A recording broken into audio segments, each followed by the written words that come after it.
What's up, guys? All right, so today I'm going to be walking you through the process of learning a new trick.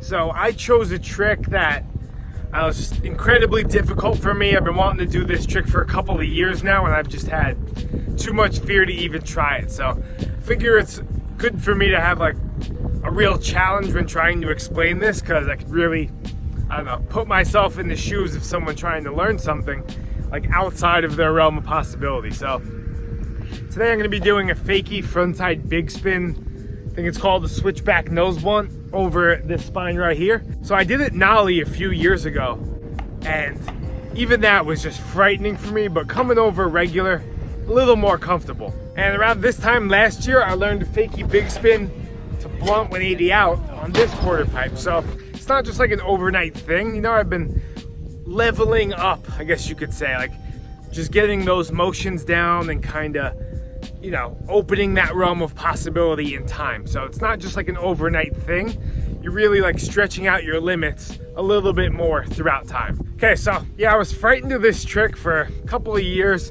Decided today was the day. So I got to the skate park and just started getting into it on the smaller quarter pipe.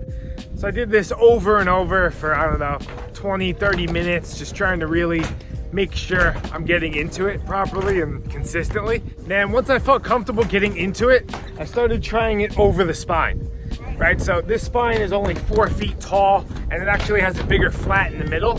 So that gives more room for my foot when I'm jumping over the spine, because you see that spine has a single bar, so it's a lot scarier. This one I could kind of feel out where I'm putting my feet and, you know, just kind of get the whole situation down, like kind of understand where I'm going to be jumping. So yeah, after trying that for about 10 or 15 minutes, I actually ended up landing one. Wasn't even really expecting or trying to land one, but ended up getting one, which kind of made me feel more confident. So after that, I kept trying it on this smaller spine just to really focus on where I was putting my foot, just so I had the coordination down trying it over that single bar spine. And yeah, I just did that a few times, really paying attention to where my feet were, where the board was flipping, how I was gonna bail out. So after that, I tried it on the 6 foot quarter pipe.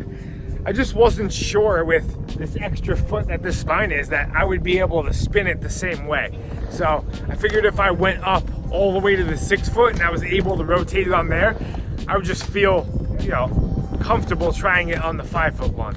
Okay, so after that, I went over to the spine and just kept rolling up to it, and I don't know, I just tried to convince myself I was ready, and I just really wasn't. Like, I was still frightened to jump over it fakie. After all of that preparation, I think it was like an hour or something, still was frightened to do it, so just kind of took a break and hung out. And then I ended up actually running into a viewer of the channel who, he was like psyched to learn a trick. If you get that switch rock, I'm gonna stick it. I'll go for it. All right. Got you. Oh, yes!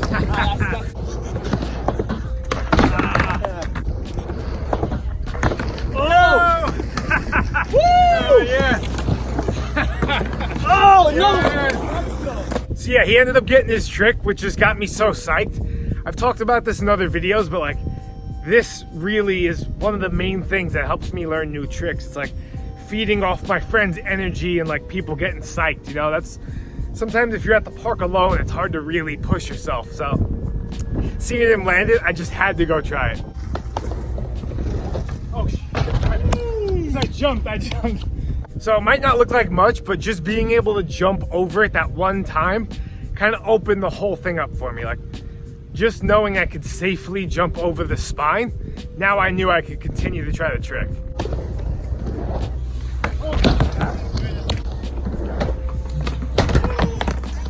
So at this point, I'm just pumped. I'm kicking him around, starting to really realize like I'm gonna be able to do this. And then that's when all the distractions started coming in. Yeah, let's do this. He says he could be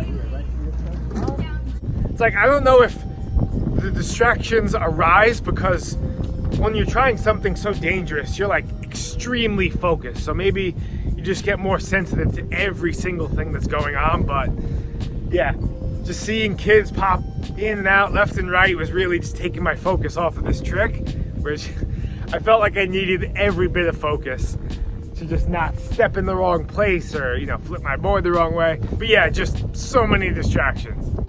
It is freaking me out, man. Oh my God. Watch out!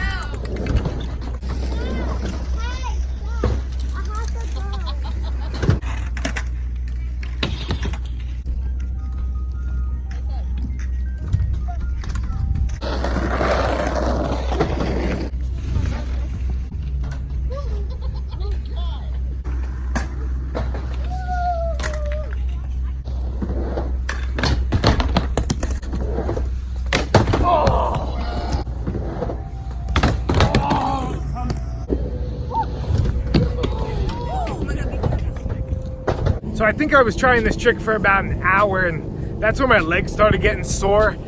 You know, I just couldn't really fully commit, like 100%. And I knew if I didn't start sticking it soon, that my legs would get too tired and I wouldn't land it. So throughout all these tries, I'm just kind of like tweaking the way I put my foot like a little bit, by launching the board over a little more or less, you know, just kind of really messing around with my technique and just slowly, like, I don't know, narrowing it down, like getting closer and closer. And then my phone dies. Luckily I had a friend here, so he started filming, and yeah, I think it was like 5 or 10 minutes after that where I ended up finally getting one.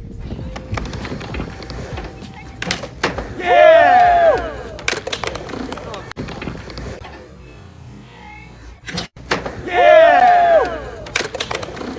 But yeah, rolling away from a trick like that after trying for like 3 hours and wanting to do it for like 2 years or more, just like that whole build up, there's really no better feeling in the world. And I just love that process, and I try to apply that to all life's challenges and everything I do. So hopefully this video is helpful for you, and I'll see you guys soon.